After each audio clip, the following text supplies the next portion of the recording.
Steve,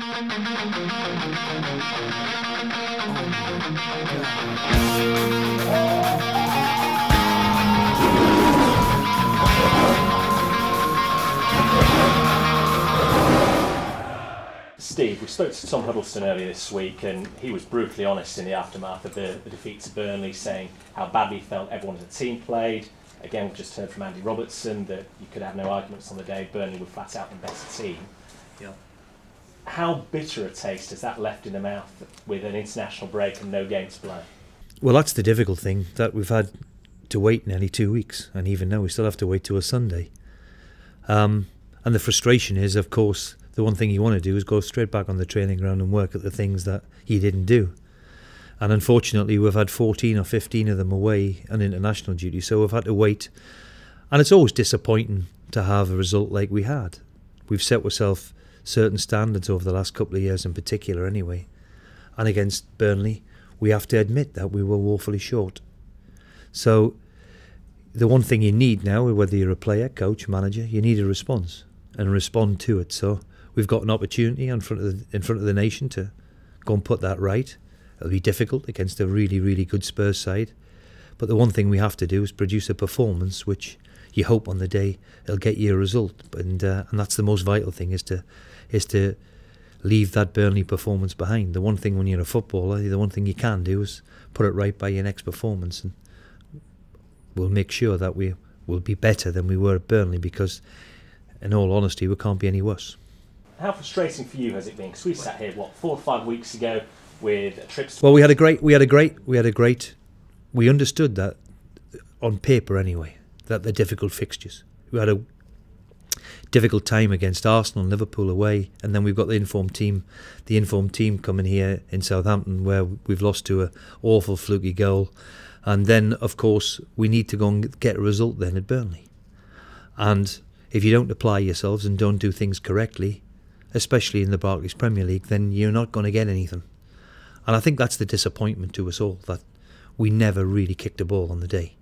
So enough said about it. We're disappointed with it. Enough's been said about it. As I said, the one reaction they need is a performance. And I expect a big performance from us from the weekend, and hopefully that performance will stand us in good stead and get us something from the game. I mean, obviously you don't want to react, but as a group of players and coaching staff, have you sat down and... Well, it's not been possible. It's not been possible because they've all been away. So it's the first time I'll arguably be seeing them all today. So I've had 1 or 2 individuals in, and of course when you speak to individually, then that'll always remain what's said between the respective parties. But sometimes you don't have to say anything as a manager. They all know. They all knew in the aftermath of it that they simply wasn't good enough. So, as I keep saying, we need a reaction and a performance, and we'll get one. I'm convinced of that. How's everybody come back in terms of fitness? Well, I haven't seen 4 or 5.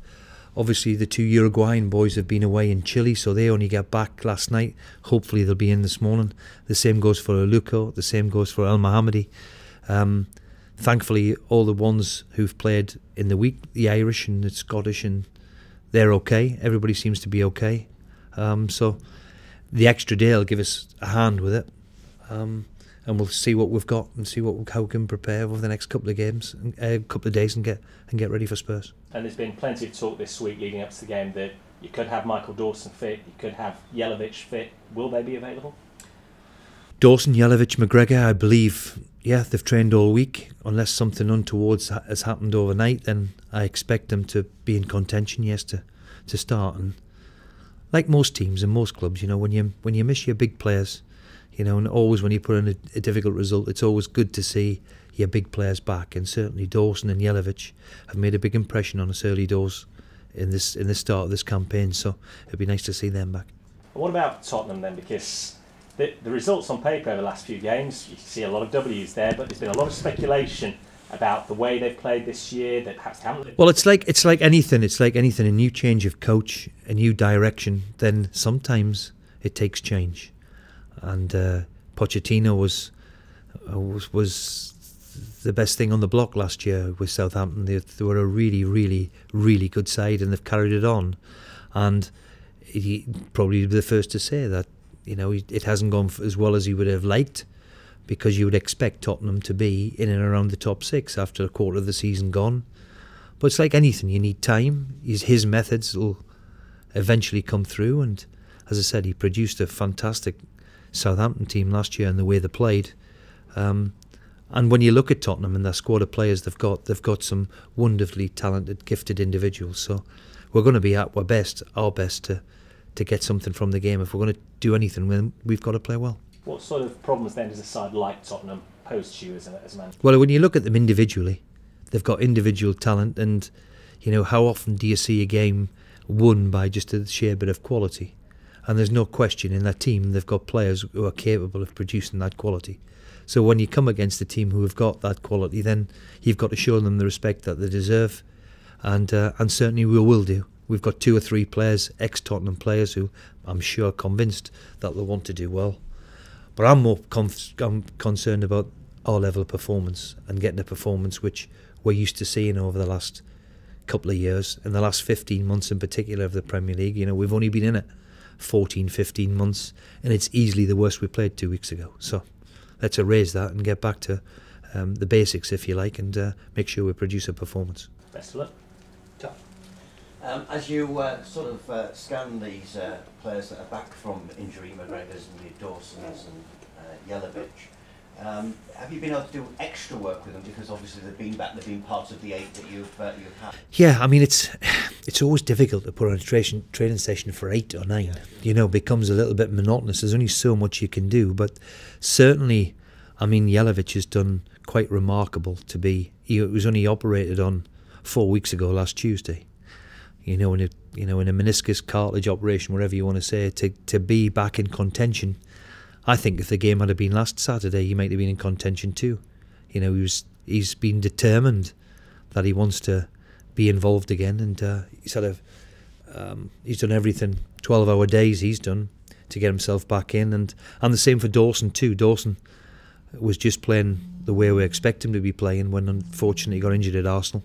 So it'll be good to see them back. Down the spine of your team's vitally important, and with their experience of Premier League experience and their know-how, they could be vital for us. And I imagine that if it had been in your day, that injury that Jelavic had, I mean, you would be talking. When was my day?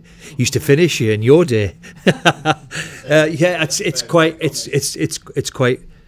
unbelievable. You used to get a cartilage operation 30, 40 years ago. You could be finished.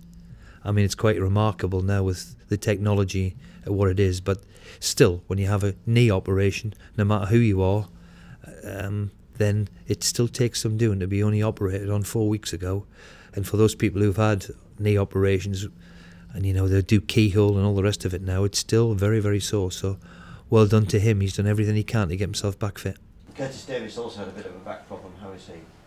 Well, he trained yesterday for the first time. I think if the game had been last weekend, I don't think you'd have made it. And the extra week has certainly given him a chance. He's got a big day today and tomorrow. He joins in with the team. He's only been in and around with the physios and working with the medical people. But he looked okay yesterday and the day before. We'll see how he is today. And I just want to talk about one of your players from the internationals, Andy Robertson, played against England again. I'm sure you saw. How did you analyse his performance overall?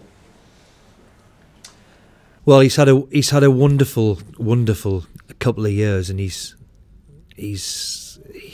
gone from, let's be fair, playing second division Scottish football, and no disrespect to who he was playing for, to come and scoring a goal against England, and the game in particular against the Republic of Ireland a few days before that. I thought he was the exceptional player on the pitch. I thought he had an outstanding game. He's a wonderfully gifted young lad who's got the world at his feet, and you've probably interviewed him and you've seen how sensible he is and how dedicated he is to it. He's got a wonderful future ahead of him. He's a truly fantastic young talent, and who can only get better as long as he keeps working at it, and it's our job to make sure he does and keeps improving. Then we've got one of the game's outstanding young players here at Hull. We have. He's just had a wonderful start to his career. Stan Collymore tweeted that he thought he'd be playing Champions League in 4 years, so obviously he's got high hopes for Hull City, so that was a good thing for Stan to have. But can you hang on to him? Can you hang on to him? Well, I hope Stan's right, that he's not often right. I hope Stan's right that we are playing Champions League. He has got a wonderful future ahead of him. There's no question about that. The next step is always going to be the most difficult because of expectation. But 20-year-old playing 1-2s past England players and smashing it in the bottom corner of the net will stay with him for a long, long time. Being a proud Scot the way he is, and we're delighted of the way he has matured and the way he's developing. And as I said, it's my job to make sure that I keep his feet on the ground, and I'll do that, and try and look after him the best we can.